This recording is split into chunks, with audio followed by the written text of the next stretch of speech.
Hola, ¿qué tal? Bienvenidos a todos. Muy buenas tardes. Les queremos agradecer por arrimarse a las tertulias de fin de tarde, como lo han hecho a lo largo del año pasado algunos, otros que se sumaron ahora, que son nuevos. Sepan que esta modalidad es para poder viajar por la Argentina y bien, es una forma de estar cercanos a lo más que se pueda viajar. Y bueno, lo hacemos mediante el relato. Hoy tenemos un gran invitado y mediante las imágenes, así poder conocer sus paisajes. Hoy nos encontramos con Gerardo Bartolomé, un gran escritor que nos va a llevar a lo que es la zona de la Patagonia, nos vamos a ir hacia el sur de la Argentina y bien, le damos la bienvenida para que obviamente pueda empezar a contarnos esta historia que a veces no es tan conocida. Sepan que cualquier duda la pueden hacer en el chat, alguna pregunta que tengan, y nosotros se las vamos a ir leyendo a Gerardo a lo largo de la presentación. Así que gracias a todos por estar y bien, bienvenido Gerardo. Bueno, ¿qué tal? Bueno, lo primero es agradecerles a todos haberse conectado. Espero estar a la altura de las circunstancias. Bien, bueno, Obvio. vamos a hacer un viaje, no está claro si es en el tiempo, a ciertos lugares, es en el tiempo y en el espacio. Así que, bueno, vamos a ver si nos preparamos para, en tiempos de pandemia, viajar un poco con la mente y vamos a ayudar a la mente con las imágenes para poder viajar mejor. Bueno, dicho esto, vamos a ver si podemos conectar mi presentación. Vamos a ver si ahí estamos, ¿no? ¿Quién fue Darwin, no? Primero, antes de empezar con el viaje de Darwin y dónde estuvo Darwin y qué hizo acá, vamos a repasar vamos a repasar quién fue Darwin, perdón. Me parece que tengo algún... sí. Ahí estamos, disculpen. Muy bien, bueno, ¿quién fue Darwin? Porque podemos definir de varias maneras, o sea, es como que su historia tiene varios cortes, varios ángulos donde uno la puede mirar. En primer lugar, diría, es un viajero que describió detalladamente un mundo que no existe, ¿sí? Darwin, por un lado, vio lugares del 1800, pero por otro lado también llegó a ciertos lugares donde todavía no había llegado la civilización. Así que vamos a ver desde ese punto de vista el valor de sus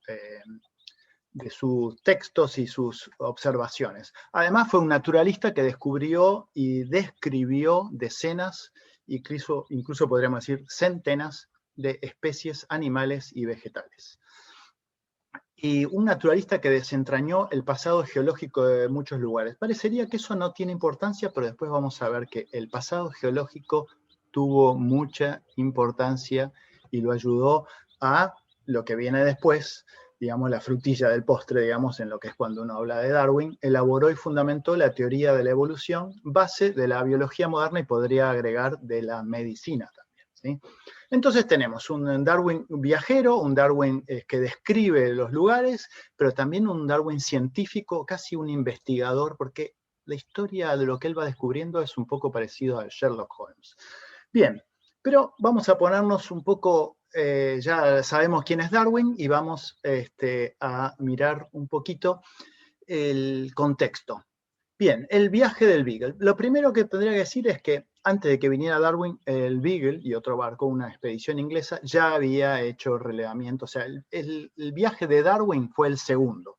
¿Y por qué es importante esta observación? Porque en el primer viaje, cuyo capitán fue, por lo menos mitad del viaje, Robert Fitzroy, que fue el capitán del segundo viaje, Fitzroy, vamos a poner, ahí estamos. Fitzroy, de alguna manera, digamos, cuestionable, podríamos decir, se llevó amigablemente o secuestrados, en teoría más o menos una mezcla de los dos, a 4 fueguinos, de los cuales uno murió en el viaje. Y cuando terminó la expedición, más o menos estamos hablando de 1830, vuelven a Inglaterra con el plan de que con ellos hacer una colonia en Tierra del Fuego para evangelizar a los fueguinos. Entonces, cuando Fitzroy vuelve en 1813 de su primer viaje, se encuentra con la obligación de volver a los fueguinos a su tierra, entonces tenía que organizar un segundo viaje. Bueno, casi no lo puede hacer, con lo cual el futuro de los fueguinos estuvo en algún momento. Los fueguinos, mientras tanto, fueron educados, fueron, y le pongo comillas porque en realidad educados en la civilización europea, ¿sí? Aprendieron a hablar inglés de manera rudimentaria y todo, pero digamos, ahí vemos las imágenes de por lo menos 2 de ellos vestidos de manera europea. Ahora después vamos a hablar. En la izquierda, York Minster, en el centro, Fuegian Basket, y a la derecha, Jamie Button. Los nombres a ustedes quizás no le digan mucho, los que viajaron a Ushuaia quizás sí les suenen, y después vamos a volver un poquito. Entonces, el viaje era obligado, de alguna manera, a devolver a los fueguinos a su tierra. Pero tenía un objetivo, el viaje del Beagle, la primera expedición y la segunda lo mismo, que era hacer mapas de Tierra del Fuego, donde hay infinidad de canales, y para Inglaterra eso era clave para poder llegar a Australia, que era, digamos, su colonia más importante en aquel momento. Entonces, cruzar, ya sea el Estrecho Magallanes, el Cabo de Hornos, que eran las 2 alternativas muy parecidas una de otras, podríamos llegar a pensarlo, era muy importante tener mapas, pero no solo de Tierra del Fuego, sino de los potenciales puertos naturales de la zona, porque podían tener problemas, como sí los tuvo el Beagle, pero los que los pudieran tener otros barcos que trataran de hacer el viaje. Entonces, Fitzroy, en ese momento tenía 28 años, decide hacer un viaje memorable. El viaje que él iba a comandar iba a ser memorable. Daría la vuelta al mundo, y esto tenía un objetivo, que era poder hacer las mejores coordenadas, porque los errores se pueden distribuir a lo largo de kilómetros. O sea, empieza a tomar posiciones, y cuando vuelve a Inglaterra debería dar 0, los puede distribuir alrededor del mundo, y podría de esa manera tener un error, las mejores coordenadas de la historia. 5 años iba a llevar eso, relevamiento de mapas, y había tenido la idea de hacer observaciones científicas. Invitó a lo que él consideraba el mejor científico de la época, que no era Darwin. El mejor científico dijo que no podía ausentarse 5 años, y le propuso su mejor alumno, que era Charles Darwin, y Charles se sumó, tuvo algún problema, pero vamos a decir una cosita sobre todo eso, que podríamos hacer 2 capítulos de un libro, de hecho lo hice, que es que Darwin, si no hubiera ido en el viaje, probablemente hubiera terminado siendo sacerdote. Entonces tenemos el viaje del Beagle, va a durar 5 años y tiene varios objetivos. Muy bien. Vamos a repasar cuáles eran las creencias científicas de la época. Mientras el Beagle sale de Inglaterra, lo vemos ahí a Fitzroy haciendo una arenga.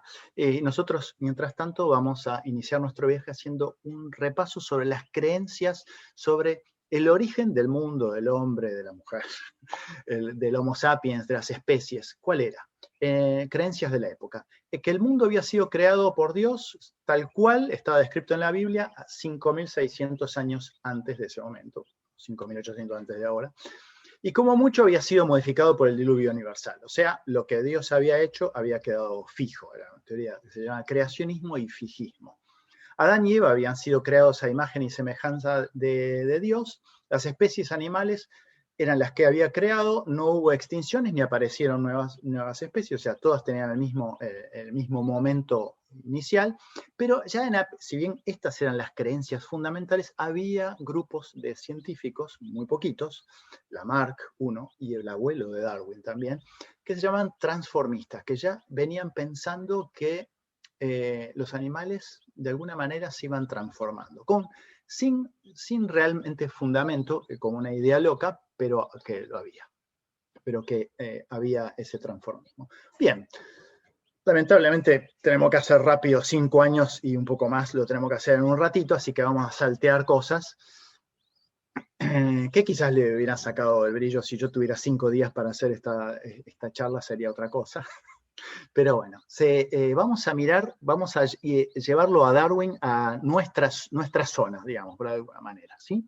Entonces, teníamos que Darwin, en la zona principal, donde el Beagle iba a hacer sus relevamientos, era en Tierra del Fuego. Lo que pasa es que en Tierra del Fuego, por el mal tiempo, no se puede hacer relevamientos todo el año, con lo cual iban a hacer campañas de más o menos 5 o 6 meses.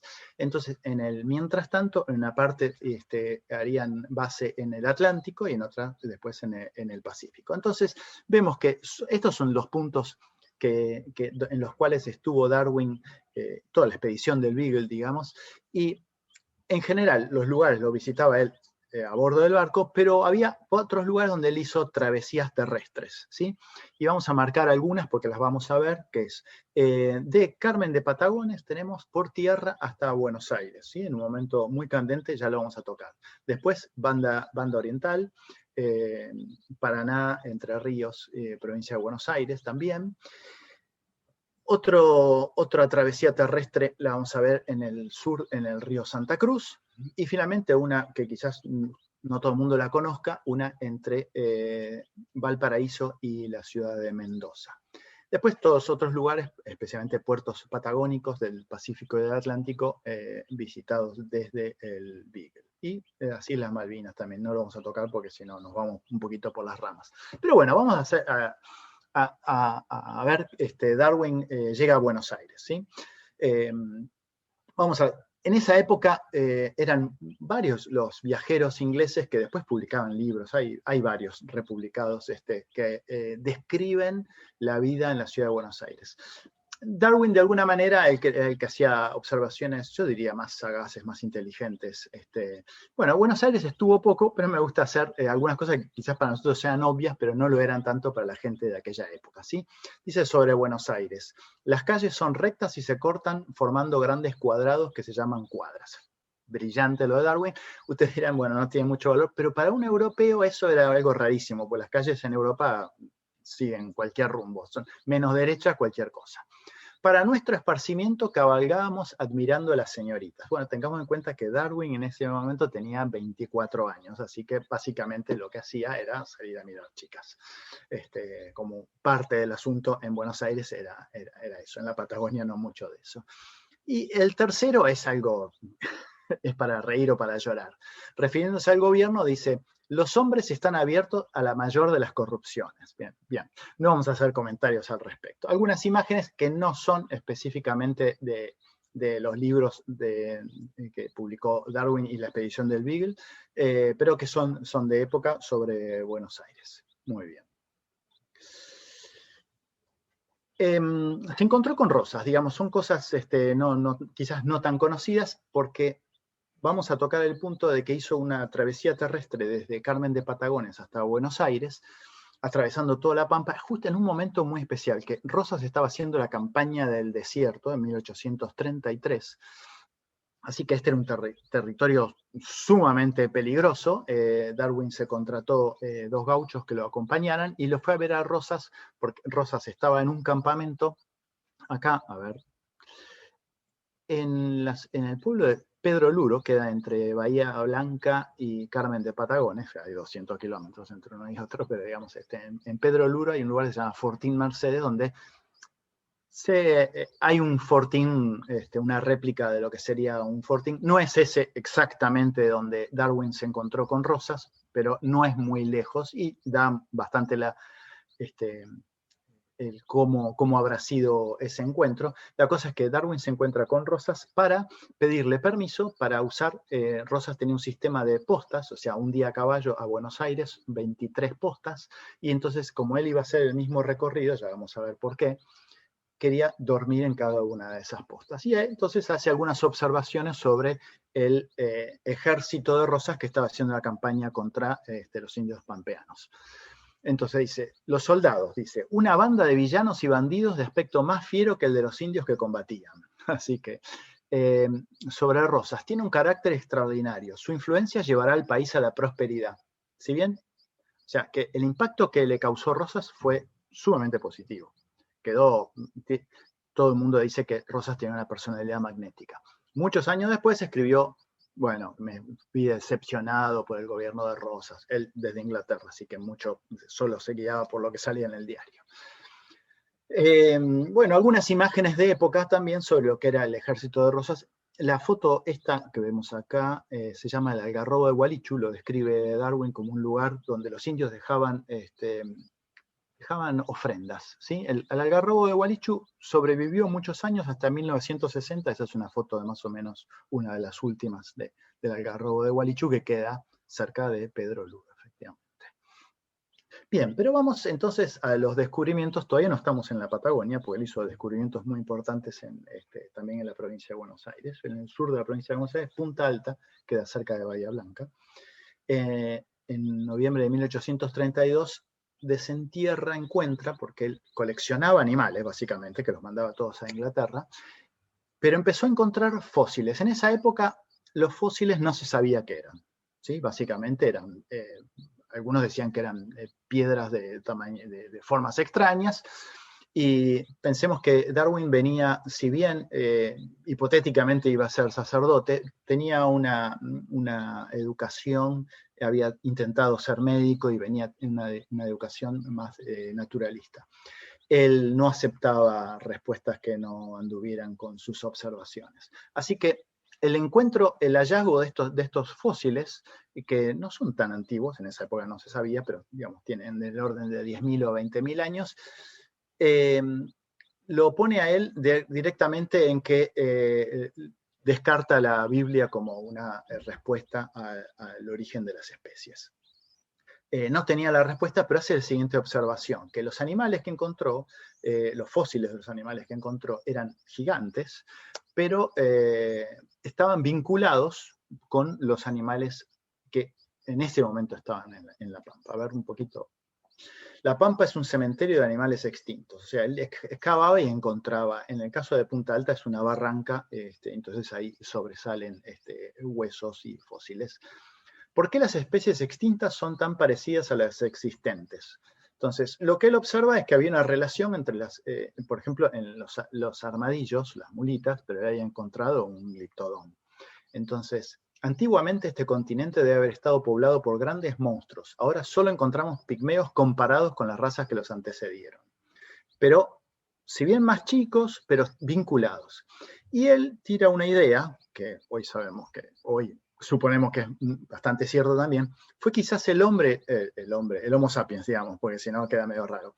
El Homo sapiens, al hacer su ingreso a Sudamérica, el que extinguió el megaterio y los otros dentados, estos animales gigantes que él encontró.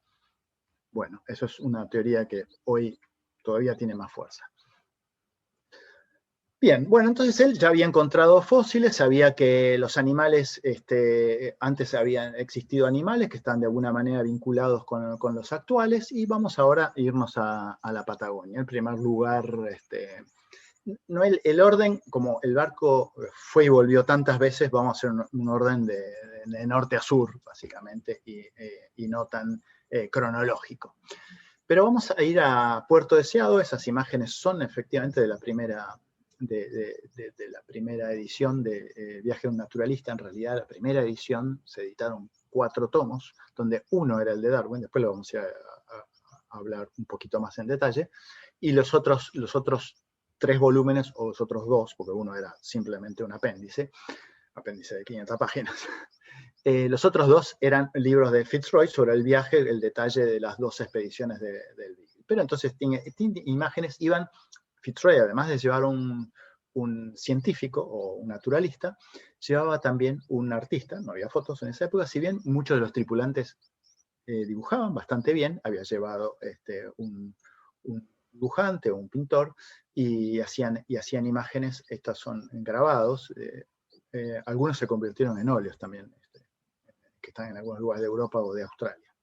Bueno, Puerto Deseado es un lugar muy especial, la verdad que la Patagonia es un lugar especial. Puerto Deseado es un lugar poco conocido, y es un lugar fantástico por la cantidad de especies que hay, el hábitat que hay. Una de las cosas, y ya era muy conocido desde 1600, es porque hay una piedra que se llama la Piedra Toba, que es esa forma de Y. Ahora vamos a comentarla acá, que la vemos. Ahí saqué la foto, es prácticamente igual. La diferencia es este palito es más corto que lo que fue. Se cayó, ¿sí? Pues estuve ahí y se cayó. En estos últimos 200 años se tiene que haber caído. Y acá vemos la tripulación del Beagle cazando animales. Acá tenemos mulitas y tenemos una mara, ¿sí? Acá tenemos una mala, que todavía son difíciles de encontrar hoy en la zona. Pero hicieron una cacería que fue muy interesante, ya que de alguna manera Darwin, en su travesía por la Pampa, aquellos 23 días que fue de Carmen de Patagones a Buenos Aires, que encontró fósiles, también los gauchos le dijeron que, cuando cazaron un ñandú, que en la Patagonia había un ñandú petizo, más bajito, ¿sí? Entonces, él se lo comentó a los tripulantes y cuando estaban comiendo dijeron, mira, justamente eso es lo que estamos comiendo. Así que él, mientras la gente comía, fue a los platos y le sacó todos los huesos, fue a la basura, agarró la cabeza, las plumas y lo mandó a Inglaterra. Eventualmente él ya se había dado cuenta que era una especie distinta. Y esto es importante, una cosa que él encuentra, que en la Pampa y en la Patagonia hay dos especies de animales muy parecidas, pero son distintas. Pero especies muy parecidas viviendo en zonas muy cercanas y con un antecesor común, quizás. Esas fueron las ideas que empezó a llevarse de la Patagonia. Bueno, acá está el Rea darwini, que fue el primer nombre científico que se le dio al choique, ¿sí? Acá un ñandú para hacer la diferencia entre uno y otro. Sigamos, porque esto fue para la Navidad de 1833. Puerto Deseado es una ría y cuando hay una condición especial de sol y luna, se da una máxima pleamar y el mar entra por esta ría hasta 40 kilómetros tierra adentro, ¿sí? Acá está baja. Pero ellos en esa Navidad justo pudieron subir y acamparon. Déjenme que encuentre el lugar del campamento. Bueno, acá me lo está tapando un poquito en la pantalla, pero esta piedra, ahora vamos a ver. El lugar es fantástico, les puedo decir, el lugar es fantástico. Y el río, cuando está baja marea, es muy finito, y después cuando la marea es alta, que no es tan alta, así no ocurre todos los días, se llena todo esto. Cuando ellos estuvieron, acá tenemos el dibujo, este es el campamento de Darwin, hay alguien que los visita incluso, que lleva turistas a esa zona. Hoy vemos esta piedra que está acá, la otra foto yo la saqué desde ahí arriba, si la cámara me toma allá arriba, saqué la anterior. Acamparon ahí. Esta piedra es esta, y eso se había llenado de agua. Lo importante e interesante para nosotros que estamos atrás no solo haciendo turismo, sino haciendo un poco el trabajo de Sherlock Holmes de Darwin, que hizo Darwin, es que también encontró, tantos kilómetros adentro, encontró ostras fósiles. Y vamos a mirar, prestemos atención con esto de las ostras fósiles, que en la Patagonia sabemos que, no sé si no lo saben, sépanlo, están por todos lados. El misterio de las ostras fósiles. Sigamos. Sigue la navegación hacia el sur y vamos a San Julián, ¿sí? También provincia de Santa Cruz, unos 300 kilómetros al sur de Puerto Deseado. En San Julián está enterrado un tripulante del Beagle, acá está el teniente Scholl, en realidad había sido en el primer viaje donde fue enterrado, está en una playa cercana a la ciudad. Darwin y Fitzroy bajaron a tierra, hicieron una caminata muy importante. En este lugar había invernado Magallanes en 1521, o sea, 300 años antes. Y ellos subieron un cerro donde, según la descripción de Pigafetta, que tomaba los apuntes de la época de Magallanes, donde Magallanes había dejado una cruz y encontraron los maderos, hipotéticamente, de la cruz. Y Darwin encuentra nuevamente fósiles, no solo lejos, sino a una altura bastante más grande que la altura del mar. ¿Cómo puede ser estas ostras que hayan llegado ahí, ¿no? Esa es la pregunta. Bueno, desde el punto de vista turístico, igual San Julián es un lugar fantástico, hay pingüineras, me dejé un montón de cosas de Puerto Deseado, porque si empiezo a poner fotos de Puerto Deseado, me voy a lo de Darwin, porque si pongo fotos de Puerto Deseado, San Julián y todo, nos quedamos en el turismo y nos seguimos la historia. Créanme que hay mucho para ver. Bien. Encontré un fósil también de un animal que después se llamó Macrauchenia, que él lo vio parecido a un guanaco. La verdad es que no estaba vinculado a guanaco, pero para él pensó que sí, y esto lo ayudó a orientar su pensamiento, a pesar de que era un error, lo ayudó a orientar bien su pensamiento de que los animales antiguos, o sea, reforzó su idea que los animales antiguos y extintos estaban vinculados con los actuales. Sería que se transformaban, digamos, tomando que su abuelo había sido un transformista científico, digamos, ¿no? Aclaremos. Así que el hallazgo de la Macrauchenia fue bastante importante para él en llevarlo, en reforzar la idea de que en el tiempo los animales se habían ido transformando. Lo que pasa es que lo que no le cerraba mucho era que si la Tierra era tan nueva, 6.000 años parecía poco para que los animales se transformaran tanto, ¿no? Pero antes de que si vayamos a las ideas del tiempo y la geología, vamos a hacer algunas ideas sobre qué es lo que él vio en la costa patagónica, porque él escribe qué historia de cambios geológicos revela esta simple costa patagónica. Acá lo que vemos es una foto de Puerto Pirámides, básicamente esa es la lobería. Y ahí, esto lo puse como ejemplo, pero si bien él no estuvo específicamente en Puerto Pirámides, estuvo cerca, estuvo a 50 kilómetros, pero toda la costa patagónica se ven estas mesetas, y en las mesetas, en todas estas paredes, aquellas que están allá, todas estas están repletas de fósiles. Sobre todo, es más, no solo esta pared, este piso acá. Esta foto que está acá abajo, esto es la playa de Pardelas, y está en el piso, estas son ostras fósiles. Pero estas están a la altura del mar, pero él encontraba acá 30, 40, 50 metros ostras fósiles. 50 kilómetros para adentro, ostras fósiles. ¿Qué pasó? ¿El mar había sido más alto o la Tierra había ido subiendo? ¿Sí? Su hipótesis era que estas mesetas que se repiten adentro, como que va escalando en mesetas el terreno patagónico hacia los Andes, o hacia la meseta patagónica, que está a una altura de más o menos 400 metros de altura, de 0 a 400 lo hace por escalones. Entonces él piensa que el suelo se ha ido levantando y ha ido llevando las ostras que antes estaban en el fondo del mar, las llevó. Vamos a volver con esa idea, porque después le va a dar la pauta de cómo es el paso del tiempo, la escala de tiempo que él precisaba para que realmente le cierre que los animales se podían ir transformando.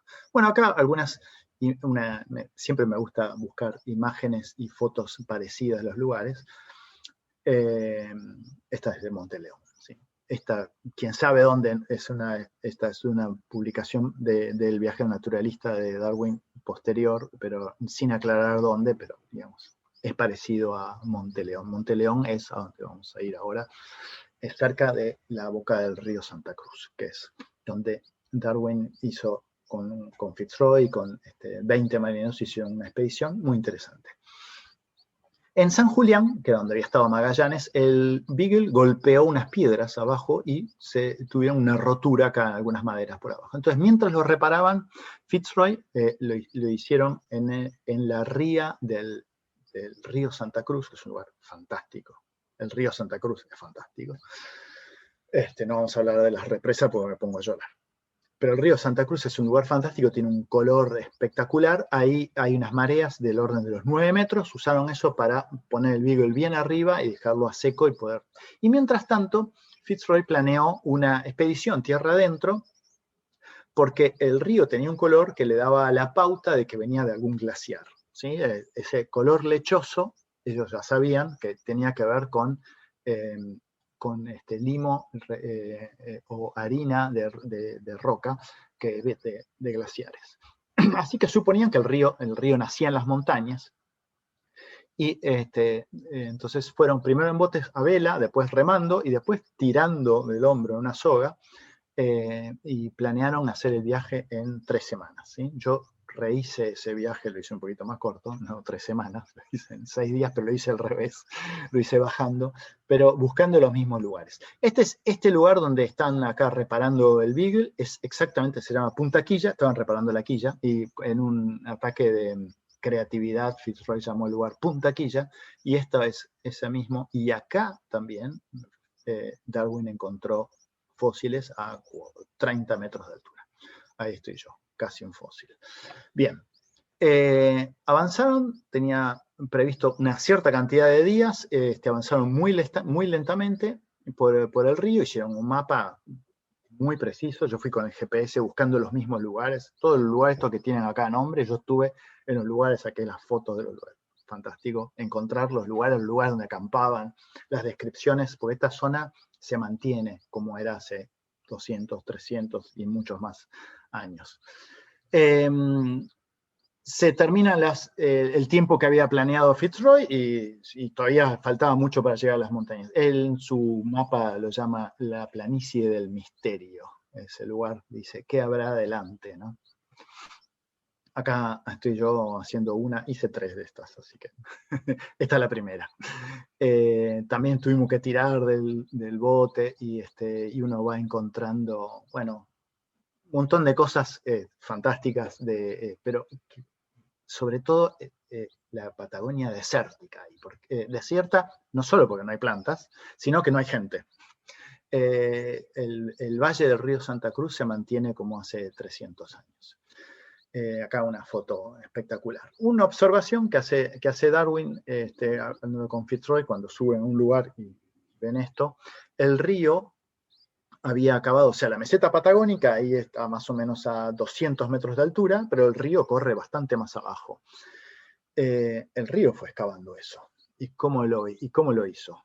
¿Cómo hizo para irse? ¿Cuánto tiempo le llevó? Entonces, Fitzroy, que todavía no estaba tan convencido con las ideas evolucionarias o revolucionarias de Darwin, Fitzroy ahí dice, no, cierto, esto no se pudo haber hecho en los 40 días, se refiere al diluvio universal. Hay otra observación, entonces, digamos, esto llevó mucho más tiempo, ¿sí? Cuando hacían la cuenta del río, cuánto limo yema y cuánto le hubiera llevado llevarse todo este terreno que falta, digamos, la meseta y está excavado, todo eso, da millones de años. Darwin hace alguna otra observación interesante por acá, que encuentra unas piedras que parecían fuera de lugar. Después vamos a volver sobre el asunto. Bueno, al lugar donde llegan y se tienen que volver, pensaban que iba a haber un lago, suponían que iba a haber un lago, de hecho hay un lago, el lago argentino, pero no fue descubierto hasta 40 años después. Ellos tuvieron que dar marcha atrás, hicieron un dibujo. El dibujante hizo un dibujo sobre las montañas que había. Acá yo saqué la foto, estuve en el lugar, puse una placa. Estuvieron a más o menos 15 kilómetros de llegar al lago argentino y no lo vieron. Así que se perdieron de descubrir esta maravilla que fue descubierta unos años después. Bien, bueno, un lugar fantástico. Lo dejamos la Patagonia continental y seguimos en la Patagonia de Tierra del Fuego. Podemos discutir si Tierra del Fuego es parte de la Patagonia, ¿no? Pero generalmente se acepta que sí. Recuerden que en el Beagle iban los 3 fueguinos, ¿sí? Entonces, en realidad, lo primero que vino a hacer el Beagle cuando llegó a la zona de Argentina es ir a Tierra del Fuego para devolver a los fueguinos, pero con esta modalidad de hacer una colonia evangelizadora. Bien, en diciembre de 1832, Darwin se encuentra con los primeros indios salvajes, por así decirlo, ¿sí? Y hace las siguientes observaciones. El 16 de diciembre de 1832, llegamos a la costa de Tierra del Fuego, algo al sur del Cabo San Sebastián. Esto es la costa oriental, cerca de lo que ahora es Río Grande. Nuestra ignorancia sobre si allí vivían nativos fue despejado por las típicas señales de humo, o sea, columnas de humo, que es lo que le dio el nombre a Tierra del Fuego. Magallanes, cuando pasó por el mismo lugar, veía columnas de humo, lo llamó Tierra del Humo. Después, eventualmente, se cambió a Tierra del Fuego. 2 días después, hace el primer encuentro con los indios en estado salvaje, entre comillas. 18 de diciembre de 1832, no podía creer cuán grande es la diferencia entre el salvaje y el hombre civilizado. Y no lo dice de una manera racista, sino él tenía los fueguinos que estaban civilizados arriba del barco, y estos otros que les sorprendía que parecían animales. Y esto vamos a guardar esto, que la diferencia entre el hombre y el animal, no que estos fueran animales, podía ser la educación. No hay tanta diferencia entre el hombre y el resto de los animales. Dejemos esta idea para más adelante. Bien. ¿Cómo se distribuye? Sí. Preguntan acá si son los yamanás u onas. Bien. Perdón, a ver, vamos a lo siguiente. Los primeros que él ve son los Haush. Mira, justo ahí, en este planito, en este mapita muy simple, vemos la distribución de las etnias en la zona de Tierra del Fuego y el extremo sur de la Patagonia continental. Los Haush, los Onas, que son parecidos a los tehuelches, digamos, un estilo de vida de estepa patagónica. Acá en los canales, los yamanas o yaganas, y un poquito más al oeste, también canoeros, con un estilo de vida canoero, los Kawascar. Para Fitzroy, cuando se llevó los 3/4, en realidad eran fueguinos, pensó que eran de lo mismo y hasta pensaba que Jamie Button se había olvidado de hablar su idioma porque con nosotros se hablaba en inglés. Y en cambio los otros sí se hablaban en su idioma. Pero la verdad es que Yorkminster y Fueguia eran Kawascar, eran de esta etnia, y Jamie Button de acá. Así que el primer encuentro de Darwin con fueguinos salvajes fue acá, eran Haush, pero después se encuentra con los yaganas. Y vamos a ir al lugar donde Jamie Button eligió este lugar, es en la isla de Navarino, en hoy Chile, la isla es la que está enfrente de Ushuaia, en un lugar que se llama Wulaya. Y ahí Fitzroy hizo este dibujo, y acá se ven los ingleses preparando lo que va a ser la colonia, que van a dejar a los 3 fueguinos con un cura inglés. Y bueno, acá nos sacamos nosotros la foto en exactamente el mismo lugar, eso me gusta mucho a mí hacer eso. Pero vamos a ver una foto desde arriba. Esto, acá es atrás mío, este es el lugar, esta la planicie que se usó para hacer la colonia. ¿Pero qué pasó? Efectivamente, dejaron a los 3 fueguinos con el cura, el Beagle o la tripulación se fue una semana, y cuando volvieron los demás yaganas habían atacado a la colonia y prácticamente habían matado al cura, pero los 3 fueguinos pidieron quedarse, porque les ofreció la posibilidad a Fitzroy, si querían volver a Inglaterra, él los llevaba. Decidieron quedarse. Un año después volvió a quedarse para seguir adelante con la colonia. Un año después, el Beagle volvió al lugar, a ver si no falla, ahí está.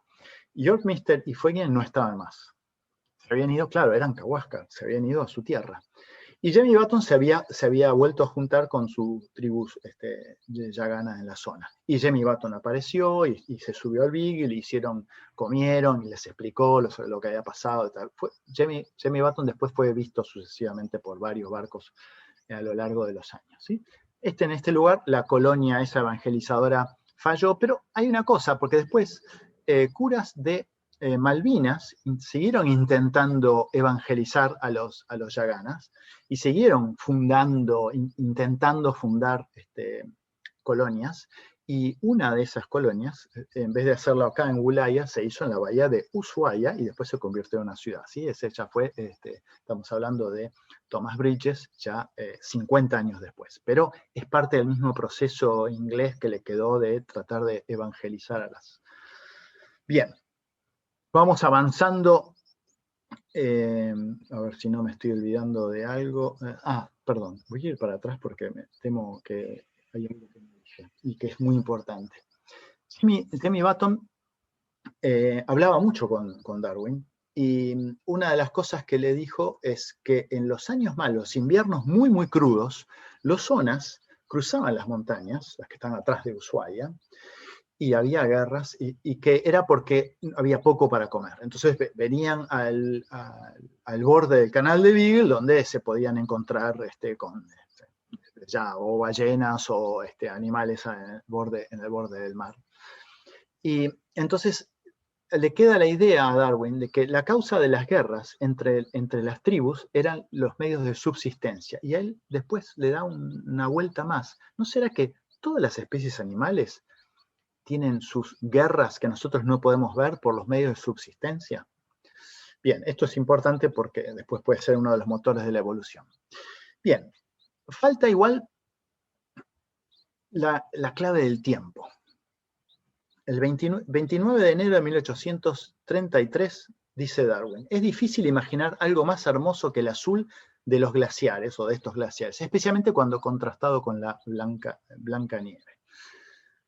Entonces, los glaciares son lugares fantásticos, lindísimos. Hay varios en la Patagonia, en Tierra del Fuego, ni qué decir, tanto del lado argentino no tanto, del lado chileno hay muchos.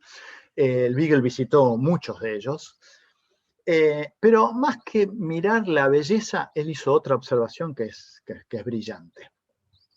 Él ya en el río Santa Cruz había encontrado piedras que no pertenecían al lugar. Él, cuando miró los glaciares en Tierra del Fuego, primero encontró piedras fuera de lugar o en algún lugar extraño. Por ejemplo, esta piedra que estoy marcando acá está pulida. ¿Esto qué quiso decir? Que un glaciar estuvo ahí arriba y la fue puliendo. Pero quedaron estas piedras. ¿Cómo llegaron estas piedras si estuvo el glaciar? Entonces, Darwin lo vio en primera persona.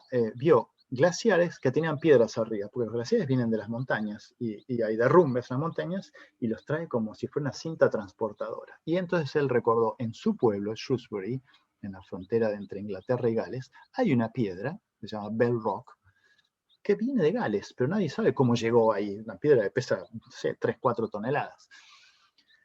Así que él desentrañó ese que era el misterio del bloque errático, que era que antes los glaciares ocupaban mucho más del mundo y que estas piedras en realidad venían arriba de los glaciares se derritieron, o sea, el mundo cambió mucho, se calentó, y las piedras quedaron. Entonces, esas piedras nos dicen hasta dónde llegó el hielo. Y cuando él mapeaba eso, era tremendo. La cantidad de lugares que él había encontrado, bloques que no pertenecían, eso le dio la pauta de que el mundo había sido muy distinto en otra época y que además los cambios llevan mucho tiempo. Así que el misterio del bloque errático dobló el cabo de Hornos. Voy un poquito rápido, vamos acelerando el vídeo, vamos a prender el motor porque se viene la comida. Dobla el cabo de Hornos y se va hacia lo que hoy es Chile, pero sigue haciendo observaciones. Vamos, ¿qué se lleva de Tierra del Fuego? De ideas. Las etnias se adaptan al medio porque tenían distintos tipos de vida en función de dónde vivían, pero hasta físicamente eran. O sea, los zonas eran corpulentos y los yaganas eran chicos. Las tribus guerrean por medio de subsistencia y él dice, no, los animales, ¿no será que los animales también? Esto después lo va a atar con una idea de un economista llamado Malthus. El enorme impacto de la educación, en realidad él se queda con la idea de que el hombre es un animal. La educación nos hace vernos distintos, pero somos animales. Y que los glaciares fueron uno de los factores que cambió el mundo, pero queda claramente que el mundo había sido distinto y le queda la escala del tiempo. Vamos a ver algo más sobre la escala del tiempo. Esto ya es en Chile, pero que nos explica. ¿Se acuerdan que dijimos que la costa patagónica se había ido subiendo, no? Bueno, resulta que en Chile, de casualidad, en 2009 creo que fue, hubo un gran terremoto en Chile. Bueno, hubo uno así de ese tenor en 1834. Que destruyó Talcahuano y Concepción. El Beagle llegó 4 o 5 días después del terremoto, todo destruido. Acá vemos, la gente vivía en estas carpas, después hubo un maremoto tremendo, no me voy a explayar en eso, escribí un libro, lo pueden leer y ahí está descrito todo eso. Pero una observación brillante, o sea, no solo ve la destrucción, Darwin encontró que en la costa vio una línea de mejillones que estaban muertos, pero muertos hacía poco, y estaban a 1,5 metros por arriba de la marea más alta. O sea que él concluyó que el terremoto había elevado el terreno 1 metro, 1,5 metros. Y hice la siguiente suposición. Si hay un terremoto cada 1000 años, el terreno sube 1000 años, en 1 millón de años sube 1000 metros, en 4 millones de años tenemos 4000 metros. Si es así, tenemos que encontrar mejillones, ostras o lo que sea, arriba en los Andes. Y ahí vamos a ver la otra vuelta que hace en el territorio argentino. Cuando llega el Beagle llega a Valparaíso, Darwin hace la averiguación y le dicen algunos lugares donde podría ser, encontrar algo de eso arriba de las montañas, y hace el cruce a Mendoza, desde Santiago va y viene por caminos distintos. Uno va a hacer Portillo Argentino, que es Tunuyán, y vuelve por Villavicencio / Uspallata, y encuentra efectivamente fósiles marinos a 4.000 metros de altura. O sea, los Andes fueron creados por una sucesión de terremotos, y de alguna manera también fue elevando la estepa que está cayendo hacia el Atlántico. Así que eso le daba la escala de tiempo que él precisaba para poder creer que los animales se iban transformando de a poco en una especie a otra. Bien, vamos turísticamente a donde es más difícil ir, pero para cerrar un poquito, porque es muy difícil hablar de Darwin si uno no habla de Galápagos. La verdad es que cuando uno mira los apuntes y las cartas que escribía, cuando él llega a Galápagos ya tenía totalmente la idea de que los animales se iban transformando, pero sin embargo su libro, escrito varios años después, se centra como ejemplo en Galápagos. ¿Por qué Galápagos?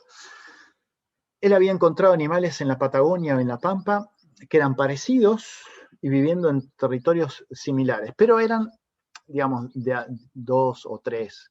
En las islas de Galápagos, que son básicamente 7 islas, hay muchos más islotes, pero encuentra las tortugas, hay 13 especies distintas de tortugas. Entonces es como que, porque hay de tierra baja, de tierra alta, y todas las islas tienen su propio estilo de tortuga. Así que después, cuando vuelve a Inglaterra, alguien le dice, el ornitólogo le dice, lo mismo con los pajaritos. Entonces él puede, los pinzones, que él no le había prestado mucha atención, de hecho le tiene que pedir pinzones que habían cazado Fitzroy y otros tripulantes. Así que después su ejemplo más claro, su laboratorio, por así decirlo, eran las islas Galápagos, donde él encontró especies distintas, porque las islas son distintas, y esa era su tesis, donde la podía demostrar en las Islas Galápagos, pero la idea ya la traía de Patagonia. Muy bien, bueno, ahí lo tenemos a Darwin volviendo a Inglaterra y diciendo, después de 5 años, ¿qué pasa? Una de sus dudas era si su padre lo iba a obligar a ser sacerdote, así que no, diría que no. Vamos a repasar las creencias de la época antes de darle un moño final y ir a las preguntas que espero que no sean muy difíciles. ¿Se acuerdan que habíamos dicho el mundo había sido creado hace 5.600 años? Bueno, Darwin ya no pensaba en eso, la creación se hizo en 6 días, obviamente que los tiempos eran totalmente distintos. Solo Dios puede modificar el mundo, y Dios creó al hombre en su imagen y semejanza. Él tenía, lo que él creía ya era muy distinto. El mundo se modifica permanentemente, es mucho más antiguo de lo que se piensa. Los fósiles demuestran que otras especies vivieron, que quizás se transformaron, por eso son parecidas a los animales actuales, que el hombre no es tan distinto de los demás animales, y que todos los hombres, los animales, las plantas, todos están permanentemente batallando porque no hay medios de subsistencia para todos. Eso lo leyó en un paper económico, donde un economista llamado Malthus dijo, no hay medios para subsistencia para todos, así que necesariamente las naciones, decía él, van a batallar. Bueno, él dijo, lo mismo están pasando. Entonces, no todos los animales pueden sobrevivir. O sea, cuando un animal tiene cría, no todos sus hijos pueden sobrevivir. Entonces hay una batalla entre especies y intraespecies. Y ese puede ser el motor. ¿Sí? Acá está el ejemplo que él puso. Este es un dibujo que él hizo en 1837, perdón, este es un dibujo que él hizo en 1837. Los pinzones, vamos rápido, discúlpenme, pero no lo publicó. 22 años sin publicarlo. Fue creciendo, publicó montones de cosas, pero sus ideas sobre la transformación de los animales tenía, digamos, una derivación religiosa o antirreligiosa que le era muy difícil. Y además le faltaba todavía algo que él no podía explicar, que era cómo pasan los rasgos positivos, digamos, cómo pasan de una generación a la otra. Eso él murió sin saber cómo era. se descubrió varios años después. Pero su mujer era muy religiosa y a sus hijos les daba una educación muy religiosa, así que de hecho, él escribió, dijo, si me muero, publiquen esto. Y sus amigos científicos sí sabían que él tenía estas ideas sobre el origen de las especies y del hombre. Pero no lo publicó hasta que casi lo publica otro científico, que era Russell Wallace. Esta es la casa, soy yo en la casa, parece que tengo el mismo color de la camisa que la casa donde vivió Darwin cuando volvió y se casó con su prima Emma Darwin, ¿sí? Muy bien, acá es donde él escribía, la casa se puede visitar. Bueno, perdió varios hijos, acá estoy yo en la tumba de la hija Anne, que era teoría la que él tenía más llegada, murió cuando ella tenía 10 años. Finalmente su libro sí lo publicó, el libro sobre la teoría de la evolución, porque él había publicado otros libros sobre su viaje, sobre los animales del viaje del Big. Bien, murió en 1882, está enterrado en la iglesia de Westminster. En realidad él escribió, digamos, que era ateo, si bien no le gustaba divulgarlo, él era ateo, o se había convertido en ateo, porque si no parece que era ateo de siempre. Pero la mujer insistió para que lo dejaran ser enterrado dentro de Westminster. Está enterrado otra de las glorias de la ciencia, que es Isaac Newton. Bien, la teoría de la evolución creo que ya la tocamos, porque si no, no dejó lugar para las preguntas. Y vamos entonces a las conclusiones, que creo que fue todo tan rápido que deben haber quedado muchas cosas mejor, para así leen mis libros. Conclusiones. Darwin fue el primero en formular y fundamentar la teoría de la evolución de las especies. No fue el primero en idearla, pero fue en fundamentarla. Darwin escribió 2 libros que son fundacionales de la biología, probablemente las obras que más moldearon la idea moderna que tiene el hombre sobre el hombre, la mujer, el mundo, el espacio, todo, que son el origen de las especies y el origen del hombre, ¿sí? Uno publicado en 1859, 22 años después de que volvió de su viaje, y otro 6 años después, 1865, donde ya se centra en el hombre. Darwin abrió un camino investigativo muy amplio, como que él solo puso el esqueleto y con el tiempo se le fue agregando. El descubrimiento del ADN que explica un montón de cosas que Darwin no podía explicar y por la cual no era muy amigo de publicar su trabajo. Los descubrimientos posteriores aportaron evidencia abrumadora a favor de la evolución, y la biología y la medicina se basan en los conceptos evolutivos. De hecho, hoy estamos viendo el COVID, mutaciones, ha evolucionado a distintas cepas. Lo que a un animal le lleva 2000 generaciones, no sé, 200.000 años, poder cambiar de una especie a otra muy, muy parecida, un virus que se replica mucho más rápido lo hace en meses. Muy bien, vamos entonces, si han recolectado preguntas en los pocos minutos, segundos que quedan. Abril, no sé si Abril o Pepe tiene algunas preguntas. Sí, acá estoy. Acá nos dicen, no puedo recordar el nombre del contemporáneo por el que publicó rápido el libro de la evolución de las especies. Russell Wallace, Alfred Russell Wallace. ¿Sí? Hay toda una historia al respecto, se dice que si Wallace llegó a la conclusión al mismo tiempo. La realidad es que Wallace había conocido a Darwin antes de su viaje. Podría escribir un libro al respecto, es fascinante. Wallace había conocido a Darwin, así que seguramente como todo el círculo cercano a Darwin de científicos conocía sus ideas, probablemente Wallace también las conocía porque tenían amigos en común. Así que Wallace le escribe una carta y dice, mira, Wallace estaba en Malasia y había hecho un trabajo sobre las mariposas, muy parecido al de los pinzones de Darwin, y le dijo, si le parece buena idea, públiquelo. Darwin justo, su hijo estaba muriendo, estaba en estado... entonces, y Darwin no vivía en Londres, se lo dio a uno de sus amigos, que también publicó al mismo tiempo, dio a conocer una carta donde de 20 años antes, donde Darwin le explicaba a él sus ideas evolucionarias. Así que bueno, hay toda una historia atrás del tema Wallace-Darwin, pero Alfred Russel Wallace. Tengo otra consulta. ¿Por qué el nombre La traición de Darwin? Ajá, claro, eso, la respuesta es clarísima. Hay que leer el libro. No, pero tiene que ver más que la relación porque todo el viaje Darwin lo hizo con Fitzroy. Fitzroy, si bien tiene una mente científica, después se dedicó a la política y en general la gente cambia cuando se convierte en la política, ¿sí? Entonces es como que se pelearon y cuando Darwin se fue publicando sus trabajos. Digamos, tiene que ver con eso, con la relación personal entre Darwin y Fitzroy, y el libro trata mucho de eso porque eran muy cercanos durante muchos años ellos dos. Bien, acá nos dicen, si podés contar brevemente la importancia de la relación entre Perito Moreno y Darwin, y el hijo de este, en los fallos de Inglaterra en cuanto a los límites. Bueno, es otro libro. ¿Cómo va a ser rápido otro libro? ¿Sí?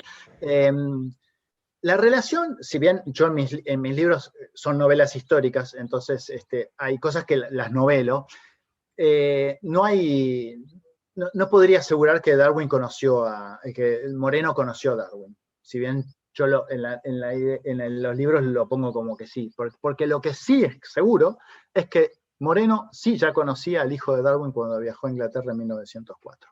Entonces yo juego con la idea de que ya se conocían. Y el hijo de Darwin era el presidente de la Real Sociedad Geográfica, y de ahí salía la persona que iba a ser para los límites de Argentina y Chile, que estaban en un hipotético conflicto, un potencial conflicto, quiero decir.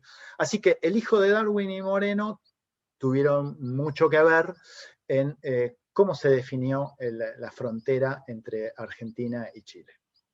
Un conflicto que no solo en 1978, sino que nos lleva a la guerra en 1902, varias veces, entre 1880 y 1904, varias veces. Bueno, acá habían consultado por qué habían muerto tantos hijos. Bueno, Darwin tuvo 10 hijos, creo que 3 murieron jóvenes, sin llegar a adultos. En esa época no había antibióticos, mil cosas, ¿no? Pero si uno analiza, la gente tenía muchos hijos y muchos morían, ¿sí? De hecho, muchas mujeres morían en general en el primer parto, creo que algo así como cercano al 10% de las mujeres morían en el primer parto. Así que era una época difícil, no solo de Darwin, sino de todo. Cuando uno ve, no sé, toma cualquier personalidad conocida del siglo XIX, XVIII, XVII, ven que tuvieron un montón de hijos y que murieron el 20% sin llegar a adultos, ¿sí? Eso era algo muy común. Consultan si Darwin escaló el Cerro Tres Picos en su paso por Buenos Aires. Escaló no hasta arriba. Sí, buena pregunta, ¿eh? Alguien que está en el detalle. El Cerro Tres Picos, que cuando él lo vio dijo, pero tiene 4. Y tiene 4, efectivamente. Subió el primero. Después dijo, es todo igual, tenía que volver, pero sí, lo escaló. No hizo ninguna observación muy importante ahí, pero sí muy cerca, en un lugar que hoy se llama Pehuenco, en aquella época se llama Montehermoso, que no es el Montehermoso actual, que queda bastante cerca, ¿sí? Hizo hallazgos importantes de fósiles. Perfecto. Después, bueno, obviamente están comentando que es muy interesante todo. Acá surgió otra. Yo les pido perdón, pasar tan rápido. La verdad es que cuando uno agarra un tema que es súper complejo y lo lleva, cada vez que tengo que cortar y decir, no, esto no lo voy a decir, me siento, no, lo voy a poner, pero lo voy a decir rápido. Entonces termino poniendo un montón de cosas y las digo todas rápido. Sí. Bien, dicen, el perro que apareció en la representación donde estaban los aborígenes y el europeo en la embarcación pequeña, ¿a qué se debe? Y en general todos los indígenas tenían perros. La historia del perro, el mejor amigo del hombre, es muy interesante. Los fueguinos tenían perros y los perros los ayudaban a cazar, especialmente animales, se me fueron pero los ayudaban en la caza, lo mismo a los zonas también, pero si bien tenían perros distintos. La verdad es que, si vamos, me corro un poquito del tema, el Homo sapiens salió de África hace más o menos, discutible, 70.000 o 100.000 años atrás, salió ya con perros. Y todo el viaje donde conquistó, entre comillas, el mundo, fue siempre acompañado por perros. Así que siempre donde se encontraba Homo sapiens, o sea, hombres, tenían perros. Así que los fueguinos tenían sus perritos también. Bien, acá preguntan, interesante, ¿qué le dirías a Darwin si pudieras conocerlo ahora? Uh, ¿Qué le diría? ¿Qué pregunta? No, a mí me gustaría, yo lo que le diría es, le diría ya que vengo del futuro, para él vendría del futuro, le digo, tengo unas noticias fabulosas, se encontró el ADN, porque una de las cosas que Darwin tira, pero no la podía demostrar, pero es quizás todas las especies del mundo tienen un origen común, o sea, todo, desde un árbol al ser humano, al gato, al hongo, todo un origen común. Él tiró esa idea. Y hoy, o digamos de 1930 más o menos, se sabe que todas las especies, desde el árbol, el humano, el mamífero, el hongo, el que te guste, tiene en el interior de las células, primero, todos tienen células, y en el interior de las células el ADN tiene el mismo código, ADN, ARN, todo el mundo tiene el mismo código, o sea, toda la vida tiene el mismo origen. Y esto, ya no voy a entrar ahora, pero lo dejo picando nada más. La búsqueda de vida en Marte tiene que ver con eso, a ver si cuando aparezca vida en otro planeta, en Marte se llama, si tiene ADN o no. Pues si tiene ADN tiene el mismo origen o no, hay todo el origen del hombre todavía no, el origen del hombre, de la vida, de las especies, obviamente no está esclarecido, pero todo el tiempo se le van agregando cositas. Así que todas las especies vivas del mundo tienen el mismo origen. Eso me gustaría llevarle la noticia y ver qué cara pone. Acá consultan si tiene algún dato de Wickham y el descubrimiento del río Chubut y la bahía Engaño. Uy, no, al ángulo me la patearon. ¿No? La bahía Engaño, el del río Chubut, no, además no tengo claro dónde, de qué lugar me está hablando. Del río Chubut sí, pero la bahía Engaño no la conozco. Así que no sabría decir. Gol, o sea, fue al ángulo y fue gol, ni voy a intentar atajarla. Bien, acá dice, la famosa frase, la maldición de Dios cayó sobre estas tierras, las cuales jamás Claro. serán pobladas por hombre alguno. ¿Fue realmente así? Sí, hay un tema ahí de traducción, pero él dice que la tierra, refiriéndose justamente cuando hacen la travesía por el río Santa Cruz, que hay agua y al lado es desierto, no es un desierto de arena como el Sahara, pero básicamente prácticamente no hay plantas y es un ambiente muy seco. Entonces él dice que tiene la maldición de la esterilidad, como diciendo que es tierra estéril, muy difícil de sacar algo productivo, como podría ser en Inglaterra o en La Pampa, que cuando él hizo la travesía por La Pampa sí encontraba que era tierra muy fértil, esa no. La verdad es que no era por falta de agua, porque el río Santa Cruz, el río Chubut, llevan mucha agua y igual prácticamente no hay vida al lado, pero es porque el suelo es muy grueso, entonces se filtra y va al fondo, ¿sí? Y es grueso, ¿por qué? Porque son residuos de glaciares. Entonces es todo medio grueso y por eso el agua se filtra y no permanece en la superficie y entonces no tiene la humedad suficiente para que haya una gran cantidad de especies. Solo hay especies que son muy, muy adaptadas a ese medio y tienen raíces que van muy profundos, ¿sí? La mata negra y algunas otras. No es mi especialidad, pero bueno. O otras que soportan cuando no, que solo, digamos, viven prácticamente cuando llueve y después hibernan, como, no sé, el coirón. Pero bueno, debe haber gente que sabe mucho más de eso que yo, así que mejor no me sigo explayando en eso, pero se refería a eso, a que la tierra de la estepa patagónica, mismo cuando hay agua, no es productiva como es la Pampa o como es Inglaterra, obviamente. Se refería a eso. Muy bien. Te hago una última pregunta y vamos terminando porque se nos pasa el tiempo. Sí. Que preguntan si tu expedición por el río Santa Cruz, podemos ver imágenes en el libro La traición de Darwin. No, no, pero tengo algo parecido.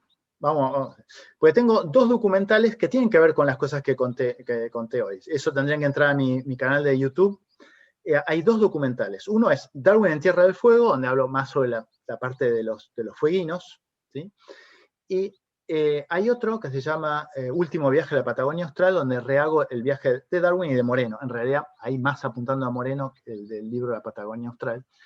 Y hago a caballo y en lancha el río Santa Cruz. El primer viaje que yo hice en el 2004, digamos, no lo tenía tan documentado, así que no lo hice tan... tengo fotos, pero incluso ahora voy, la cantidad de fotos que saqué en todo el viaje, hoy la saco en 1 hora y media. Así que sí quedó documentado el viaje que hice en el 2016 en un documental Último viaje a la Patagonia Austral. Es el mismo lugar y se mantiene exactamente. Bueno, si perfecto. no, me escriben y yo les mando el link, si no, ahí listo. Y si no, haremos otra tertulia. Sí, dale. Totalmente. Bueno, te queremos agradecer, Gerardo, por toda esta interesante charla que todos están agradeciendo y obviamente habrán aprendido un montonazo. Así que luego le enviaremos un agradecimiento con info donde puedan seguir aprendiendo a leer, puedan tener los links y obviamente comprar los libros de los que tanto estuvimos comentando. Y por otra parte, sepan que pueden contar con todo nuestro asesoramiento en Leligo Expediciones para viajar a la zona. ¿Cómo llegamos a Puerto Deseado para hacer base? Venimos desde Comodoro Rivadavia, seguimos por la Ruta Azul hasta llegar obviamente a Puerto Deseado. Y sepan que Puerto Deseado podemos visitar muchos lugares de los que se estuvo hablando, como siguiendo los pasos de Darwin, en Campamento Darwin, la Ría Deseado, que es uno de los lugares de la costa atlántica que, cuenta con mayor biodiversidad marítima.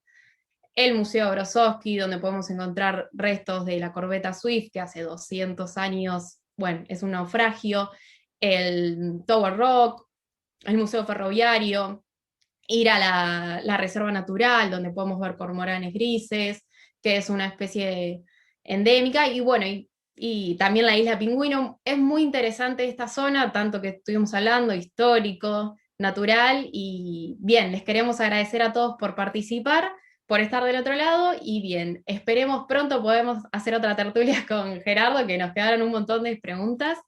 Así que gracias a todos y que tengan una buena noche.